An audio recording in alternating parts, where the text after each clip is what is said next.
In August of 2012, a woman disappeared in Ireland. Police believe she had taken her own life. There was no crime scene, no body, no suspect. But 1 year later, a drained reservoir would reveal the truth and expose one of the most disturbing murder cases in Irish history. This is the murder of Elaine O'Hara.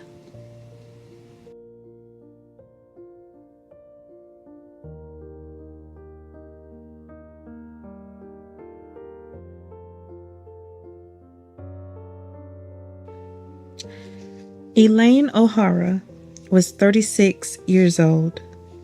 She lived in Dublin and worked in childcare. Elaine struggled with serious mental health conditions, including depression and borderline personality disorder.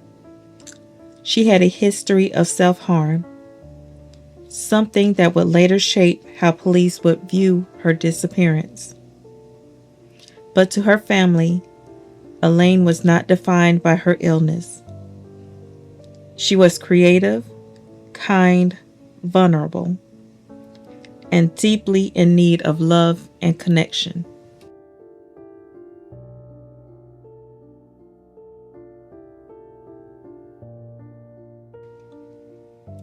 On August 22, 2012, Elaine told her family she was traveling to Bray, a seaside town south of Dublin. She was never seen again. Because of her mental health history, police believed Elaine may have taken her own life, possibly by entering the sea near Bray Head. The case was silently classified as a presumed suicide. No major investigation followed. Elaine's body was never found.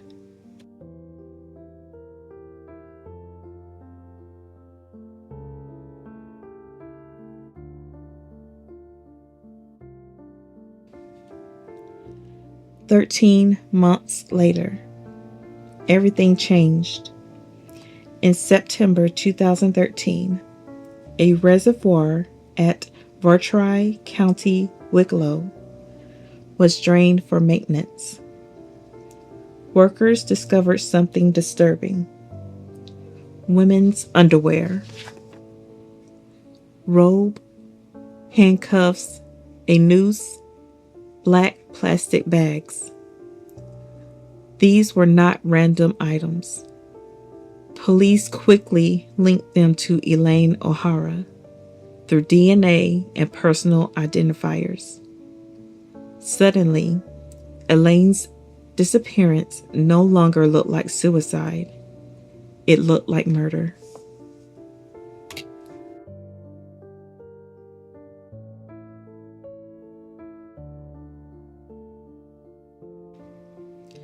The investigation led police to a man named Graham Dwyer.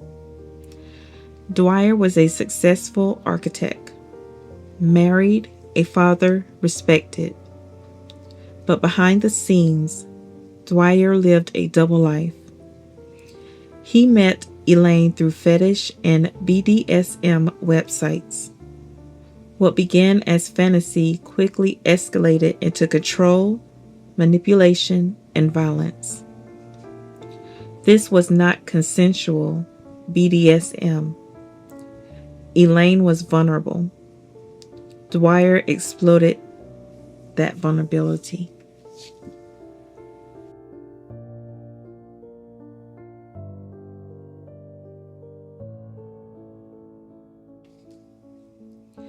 Police uncovered thousands of text messages between Dwyer and Elaine.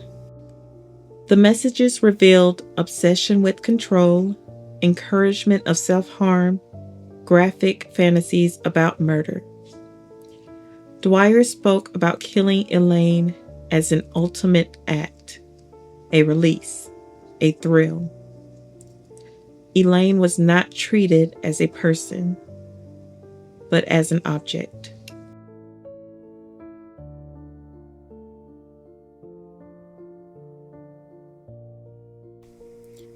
Prosecutors believe that on August 22, 2012, Graham Dwyer met Elaine.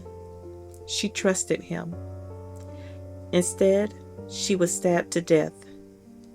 Dwyer disposed of her body in a location that remains unknown to this day and threw away evidence into the reservoir to hide his crime.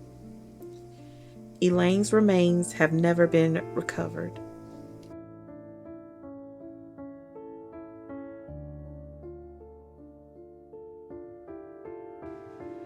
In 2015, Graham Dwyer stood trial for murder.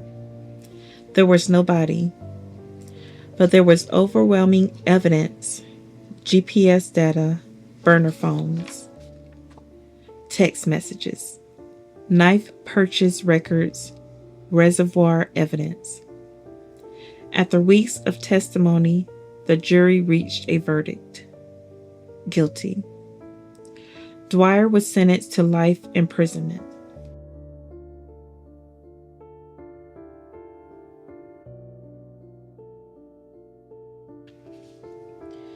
Graham Dwyer continues to deny responsibility. Elaine O'Hara's family continues to grieve. Without a grave, without remains, but with the truth. This case changed Ireland. How mental health is viewed, how relationships are understood, and how digital evidence is used in court. Elaine was not her illness. She was not disposable, and she deserved protection. If you or someone you know is vulnerable, help is available. Elaine's story is not just about crime. It's about believing victims and recognizing danger before it's too late.